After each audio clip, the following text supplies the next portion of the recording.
Al-Qaeda, and we need to stop. Tim Ryan, wow, what an adult, huh? Doesn't he always look like, you know that phrase, caught with your pants down? He has that like face like he was literally just caught with his pants down at all times. Like he looks bewildered and very scared. Like there's no way. It's one of those things where you can just look at a photo of him and you can say he's never going to be president. It's amazing that he's a congressman. Yeah. He's way overplayed his hand. Yeah, he's trying to be the strong national defense candidate. You're a white man running as a Democrat. That ain't it, Chief. Other meme candidate, Andrew Yang, however, Yang says that he had his mic cut during the debate. And it is interesting because the New York Times ran a graphic on who interrupted who, and it was showing for how long, and then it said Andrew Yang neither interrupted. And they also said he only got 3 minutes of speaking time during the whole debate. One of which was a question on the economy, and the other one was a question about whether or not he thought China was a threat. They asked Andrew Yang, do you think China is a threat? And I'm surprised he didn't just pass that one along. But there were times, you can see it on the video, where he tried to, throw in a response to a question, but his mic was clearly cut. But you see like Joe Biden, who was standing 2 down from, turning his head to see what Andrew Yang was saying, but we didn't hear what Andrew Yang said. But Andrew Yang didn't do anything to, he didn't say anything memeable. He didn't say anything that grabbed attention. But you know who did say a lot of things that grabbed attention? Oprah's spiritual advisor, Marianne Williamson, who vowed that it's not plans that will defeat Donald Trump. And NBC was constantly, being Elizabeth Warren's hype man during the debate, asking her what her plans were for all these kinds of things. Meanwhile, they only asked Tulsi Gabbard one question directly, and it was if she wanted to apologize for her anti-LGBT remarks that she made when she was younger. Shameful. Ridiculous. Right. That was the only direct negative question asked during either debate. It was, hey, Tulsi, you want to apologize for being a homophobe? It was ridiculous. It's so nakedly like, how is it their job to condemn her for what I'm sure is also made up in some extent or fake news? And then also just the idea that you would not say anything to anyone negative and then you just try to sandbag a candidate. It's so gross. But Marianne Williamson was very against all of these plans. She said, Donald Trump didn't win by having a plan. She said, Donald Trump didn't have a plan for anything, but he's the president now. Donald Trump won because he ran a campaign that appealed to people's emotions, and the emotion that he appealed to was hate. But she said, we're not going to win all these voters back with plans. We're going to win by appealing to their emotions too, and this time it's going to be love.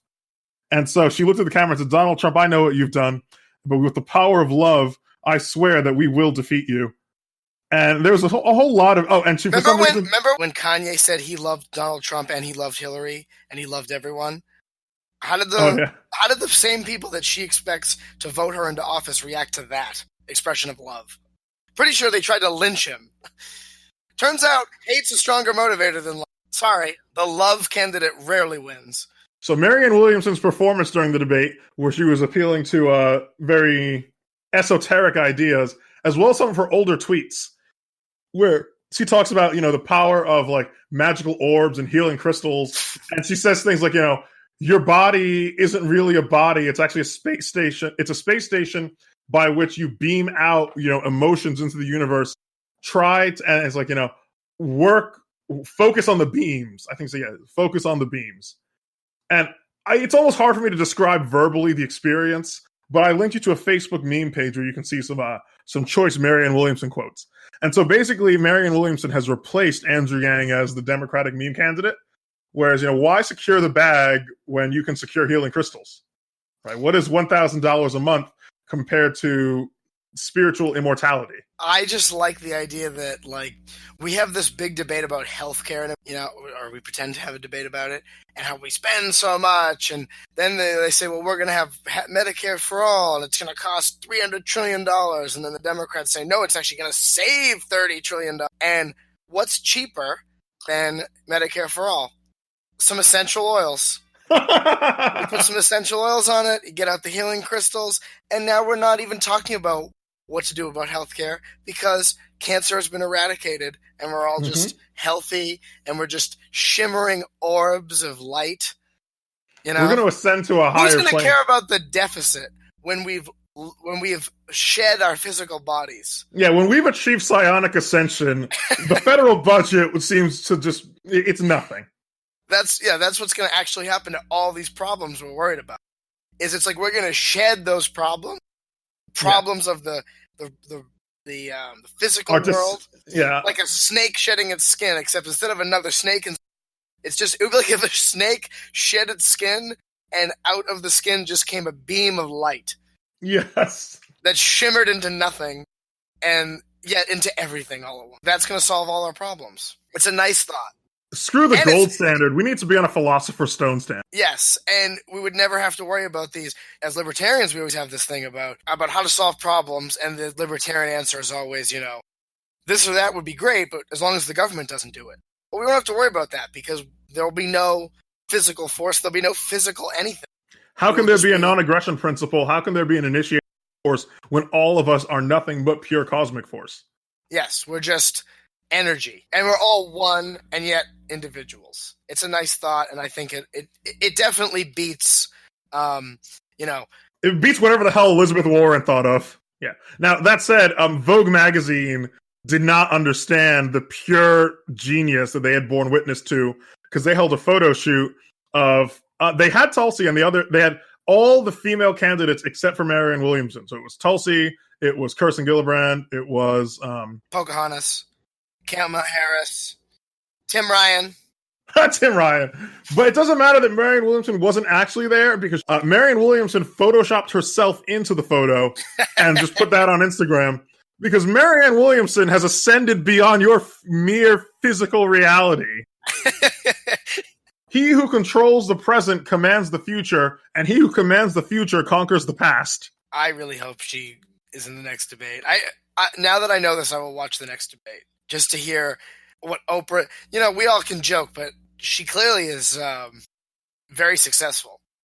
She's Oprah's spiritual advisor. And Oprah is pretty successful herself, so she's doing something. Right. It's one of those things where you want... I've said I don't believe any of this stuff. It's very easy for me to ridicule this, but at the same time, I'm sitting here doing this podcast with you, and she's on the debate stage, and then afterwards she took a call from Oprah, and they got in a private jet or whatever. So, maybe, as much as much like with AOC, we laugh, but what are you doing? Yeah, exactly. It makes it it goes against everything I believe, but there's this part of me this little doubt that's saying, maybe she's right. Maybe, I'm just bogged down with as you call it, the mere physical reality. Yes. I should be ascending into a shimmering orb. Luminous beings are we, not this crude matter. You must feel the orb around you. Yeah, she sounds like remember when in Charlie and the Chocolate Factory, or Willy Wonka and the Chocolate Factory, the parents would say things to Gene Wilder, and he would just look at them and say things that didn't make sense. That seemingly made no sense to them. Like he would say, "We are the music makers. We are the dreamers of dreams." I feel like that's what the interaction is like when you're operating with someone who's on a higher... They appear to be crazy, but really, as someone once said, in a crazy society, the truly sane appear to be crazy. Exactly. And speaking of presidential candidates... Who appear to be crazy, but might not be. Who appear to be insane, but are just frankly more successful than us. Let's talk about John McAfee, who's running his campaign in exile from Cuba. Who is, by the way, my president. People talk about not my president. I've understood what that means, because I have my own president. And honestly, a John McAfee versus Marianne Williamson presidential debate would be fantastic, because it would be essentially like, how do you achieve psionic ascension? And one of them is like healing crystals and magical orbs, and the other one is like cocaine. Yeah, the other one would be like cocaine and rhetorical questions. Marianne Williamson versus John McAfee in a presidential debate is the drill tweet where he says 2 men emerged from censoration tanks. One says, "I just attained oneness with all living beings." The other says, "I just fucked the girl rabbit from Space Jam." So yeah, the reason that John McAfee is hiding in Cuba is because he thinks that the CIA or the FBI is going to nab him on trumped up charges of murder, money laundering, racketeering, whatever racketeering is, under the guise of forcing extradition. Yeah. I love how he throws that in. Like, I don't even. How could I be racketeering? Is. Yeah, under the guise of forcing him extradition and then dropping the charges once he's back in the U.S. and then nailing him for income tax evasion. He says, I can't tell you how I know, but I am John McAfee, one of the greatest cybersecurity experts in the world, and nothing gets by me. Because he had like vanished for 3 days and people thought he got arrested or killed. Yeah. But then he just resurfaced. He said he was poisoned and that he was going to beat the hell out of whoever did it. But he's still running for president. From Cuba. President in exile, which was a joke we made, and now it's... Mm-hmm. What do we say? What do we say about being a libertarian in, like, episode 3? When you are a libertarian, you know the news 2 weeks before it happens. Especially when you listen to this podcast. Especially when you listen to The Moral Minority. You're welcome, dear listener. That's about it for that.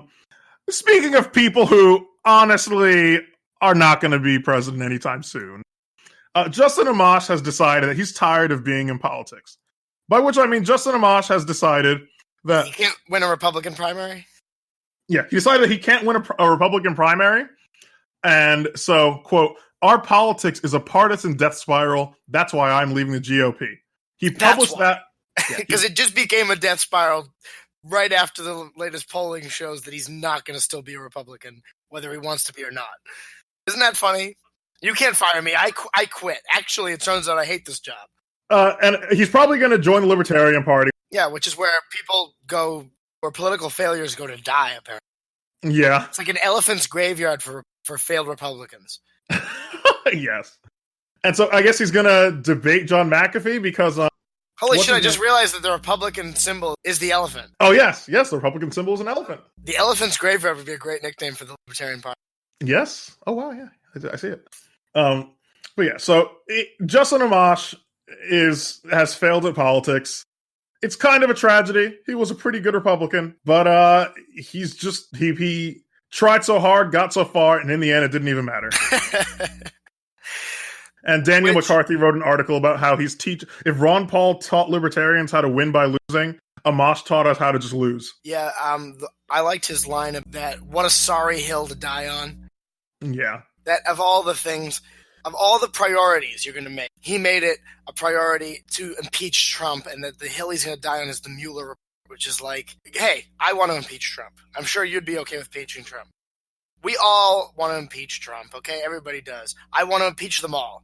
But this is where you're going to plant your flag, is that he should be impeached for things that even the Mueller report doesn't say might have even happened. It's ridiculous. It's so sad. But it really is, it's one of those things where, because of where he starts, like, I don't want to get all Ayn Rand, but the premises kind of set up where you're going. And the death premises in every note. Exactly. He doesn't start, as Daniel McCarthy pointed out, from the Ron Paul tradition of, Murray Rothbard, etc. He starts from the Hayek tradition. And guess where that road inevitably goes? Nowhere.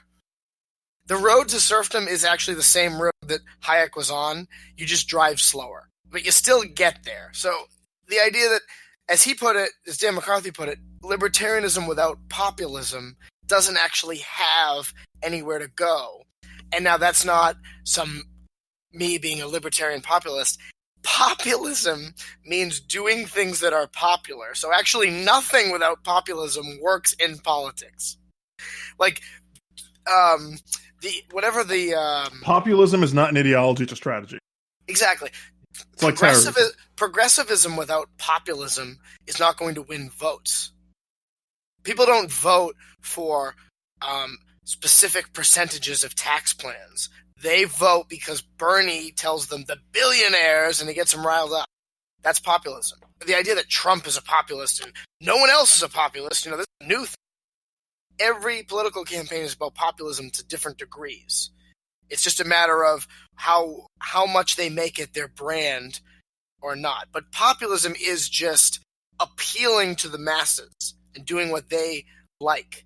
This idea that you're going to be a politician and you're going to sit in your ivory tower in Washington and, like, this is sort of what Amash's strategy was, is, well, I like to portray myself as the guy I'm above it all. I'm not in the fray. I'm not mucking around in the dirt with these political animals.